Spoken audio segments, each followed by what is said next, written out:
Water, a transparent, odorless, tasteless liquid, a compound of hydrogen and oxygen that in a more or less impure state constitutes rains, oceans, lakes, rivers, etc. Water is the foundation of life. But what happens when it gets contaminated? Enter one of the most common birds in the United States, the Canada goose. You may have seen their V-shaped formation in the sky or noticed a flock of them swimming in a lake when you go hiking. Usually, these birds fly south for the winter, but due to increased temperatures and improved foraging habitat caused by human activity, some populations have stopped migrating altogether. It turns out that increased sedentary behavior of geese can have a surprising impact. Have you ever taken a nice walk along the lake, only to notice a disgusting green substance on the path?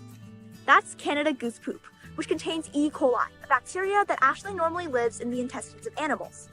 Many types of E. coli are harmless, but some strains can be problematic. E. coli can, if ingested by humans, can cause digestive discomfort and upset.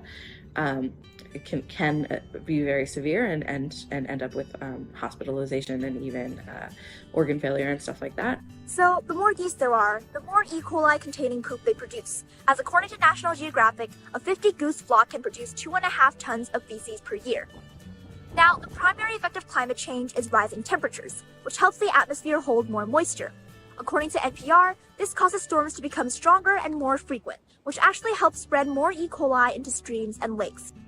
So, not only does climate change incentivize geese to stay in areas year-round, it also causes the excessive amounts of feces they produce to be washed into bodies of water that humans use. With more rainwater and more storms and more rain all at once, we get more runoff and more flooding. And so that's just going to pick up more animal excrement kind of along the way and still ends up in the streams and rivers. All that water is going to go to the lowest point, which is going to be a stream or a river or the ocean eventually. Temperature is also going to be one. So as if water temperatures are increasing, that just makes it a little bit more inviting for these bacteria to grow and to multiply, and so that makes it easier to have kind of higher levels of the E. coli surviving in the water. Luckily, local organizations like the Watershed Institute are working to monitor and control water quality, especially when it comes to E. coli. Their StreamWatch Bacterial Action Team, or BACT, monitors E. coli, turbidity, and nutrient levels in the streams, lakes, and rivers of central New Jersey. At the Watershed Institute, we're mostly concerned with monitoring E. coli in bodies of waters where humans are interacting on a day-to-day basis, which is why we only do our bacterial monitoring in the summer when it's more likely that people are in contact with the water. And so we're looking to make sure that the levels are acceptable for people to be boating and playing with their dogs in the water. So our volunteers collect water from their assigned sites in the morning. They bring them here to the lab within an 8-hour holding time, kept on ice to kind of maintain or limit the growth of the bacteria during transport. And then here in the lab, we add a reagent to the water samples that we receive, which is essentially like feeding the bacteria, and we let that incubate overnight. It's a predictable rate of growth given the reagent that we add to it.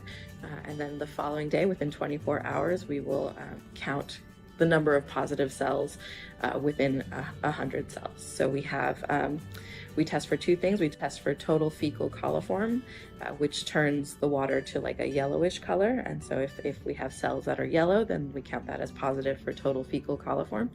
And then we also test for E. coli, and that reagent causes the water in the cells to fluoresce under UV light.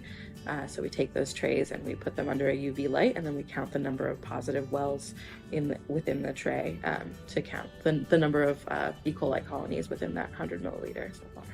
All in all, geese aren't really the problem here. It's not their fault their feces get washed into water, it's ours for contributing to rising temperatures, disrupting their migration, and creating an urban habitat that's suitable for them year-round. So what can we do? Well, the best thing is to help out your community and volunteer for local environmental organizations. This isn't an issue that many people are aware of, so spread the word to your friends, family, and school eco-clubs. Water quality is a major issue, and E. coli contamination is just one part of it, but it's the little drops of water that fill the buckets of change.